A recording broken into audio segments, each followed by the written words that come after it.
Princess Varela of the Luminari stood no taller than a human's hand. Her wings shimmered like fractured starlight, and her voice, usually melodic and bright, had gone silent. She sat alone on the cold crystal floor of the abandoned diplomatic chamber, the echo of retreating footsteps still fading beyond the sealed doors. The High Council had left her there. Not by accident, by decision. The Luminari were ancient, radiant beings who believed themselves guardians of cosmic balance. They were small in stature but vast in pride, woven from light and intellect.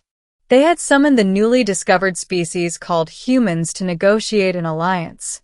But the council had misjudged something crucial. Humans did not bow. They had questioned Luminari authority. They had dared to ask why the Luminari believed themselves superior. And when negotiations grew tense, the council ended the talks abruptly. They dismissed the humans as volatile, unpredictable, and dangerous. And then, because the princess had spoken favorably of the humans, because she had said they were different, but full of promise, they had punished her, left behind on a remote diplomatic station. Alone. Forgotten. Varela folded her wings around herself. The station lights dimmed automatically, responding to her despair. The council ship had already departed. She could sense its distant signature fading into hyperspace. She was not exiled officially. That would require paperwork. No, she was simply abandoned. A quiet removal of an inconvenient voice. Tiny tears of liquid light gathered at the edges of her eyes. Then the station's airlock chimed. Unauthorized boarding. Varela froze. The station had been sealed after the council left. No one should be here. Heavy footsteps echoed down the corridor. Not Luminari footsteps. Those were weightless, musical. These were solid, deliberate. Mechanical door panels hissed open. A tall silhouette entered the chamber, blocking the dim ceiling lights. A human. He removed his helmet, revealing a weathered face and dark, tired eyes. His hair was disheveled, his uniform scorched at the shoulder as if from recent battle. He looked around until he spotted her tiny form on the floor. For a long moment, neither spoke. Then the human knelt carefully, lowering himself so his face was closer to her level. "Hey, little one," he said gently. "Are you Princess Varela?" Her voice trembled. You should not be here. The council ended negotiations. They have left." "I know," he replied. "That's why I came back." She studied him, confused. "Why?" The human exhaled. "Because my people don't leave allies behind. And from what I heard, you didn't want us gone." Varela's glow flickered uncertainly. "I said your species deserved a chance. That you could be good for the galaxy." He gave a crooked smile. "Well, I guess I'm here to prove you right." A small laugh escaped her before she could stop it, fragile and surprised. "You risked punishment from your leaders to return for me?" "Wouldn't be the first time," he said, standing. "Name's Captain Elias Carter. My ship is docked outside. It's not pretty, but it'll get us out of here." Varela hesitated. If the council discovers this, they will consider it an insult. Perhaps even an act of aggression. Carter shrugged. "Then we'll talk it out. Or fight it out. Humans are good at both." The princess looked at the massive human hand extended toward her. She could feel sincerity radiating from him. Raw, imperfect, real. With careful trust, she stepped into his palm. His hand was warm, safe. Days later, aboard the human vessel Odyssey's wake, Varela watched the stars pass from the observation window. Carter had arranged a small chamber scaled for her comfort, with artificial sunlight and floating platforms. The crew treated her not as a trophy or hostage, but as a guest. Yet unease lingered. "The council will not allow this," she said one evening as Carter joined her. They will demand my return. Or demand punishment. Let them, Carter replied, leaning against the wall. If they want to talk, we'll talk. If they want to threaten, we'll show them humanity doesn't scare easy. Varela turned to him, her wings rustling. Your species is strange. You challenge those greater than you. Carter chuckled. That's kind of our thing.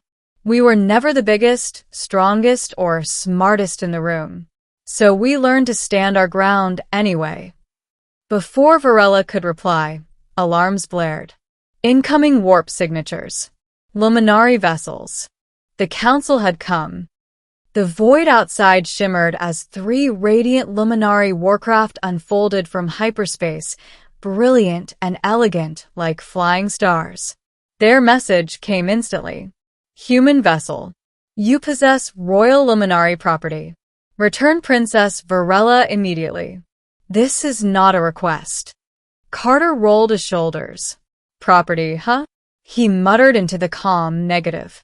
She's under human protection. Request diplomatic discussion. Humans have no authority here. The reply came coldly. Noncompliance will be met with force. Varela stepped forward, her voice amplified through the ship's transmitters. Council elders, I am not property. I am your princess. And I chose to leave. Silence followed. Then a new voice, sharp, furious. You were abandoned for the stability of our order. Return now, or you will be considered lost. Carter's jaw tightened. You left her alone on a dead station. That's not stability. That's cruelty. Weapons charged. Energy gathered like miniature suns at the tips of luminary ships. Human cannons unfolded from the Odyssey's wake. Missile bays armed. Shields flared. Varela stared in horror. Stop. If battle begins, countless lives could be lost. Carter glanced down at her. Then tell them the truth.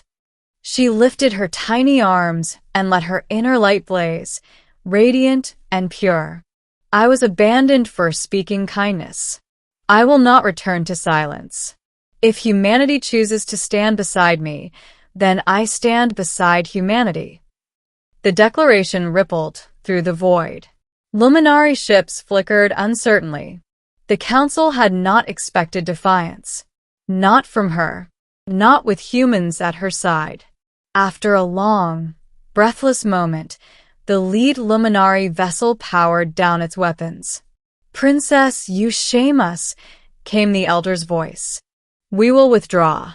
But know this, our eyes remain upon you. And ours upon you, Carter replied. The luminary vanished back into hyperspace, leaving silence and starlight behind. Later, Varela sat on Carter's shoulder as he gazed out at the galaxy.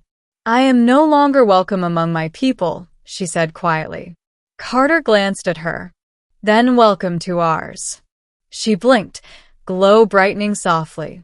You would accept a tiny princess among giants. He grinned. We've got room. And honestly, we could use someone who knows how to shine. Varela laughed, a sound like chiming crystal. For the first time since her abandonment, hope filled her light. Somewhere in the vast galaxy, a princess who had been left alone had found unexpected allies. And a species dismissed as dangerous had chosen compassion over fear. And so began a new chapter, one where humans and Luminari would face the stars together, not as masters and servants, but as equals. Because when humanity takes your side, the universe pays attention. Later, the stars drifted silently past the viewport. Princess Varela rested on Captain Carter's shoulder, her glow soft and steady. My people will never see me the same again, she whispered. Carter glanced at her, then back to the endless galaxy. Maybe that's how change starts. Varela spread her radiant wings, light spilling across the bridge.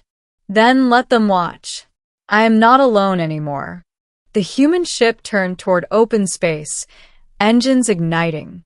a tiny princess, a stubborn human, and a future neither species had dared imagine. Together, they flew forward into the unknown,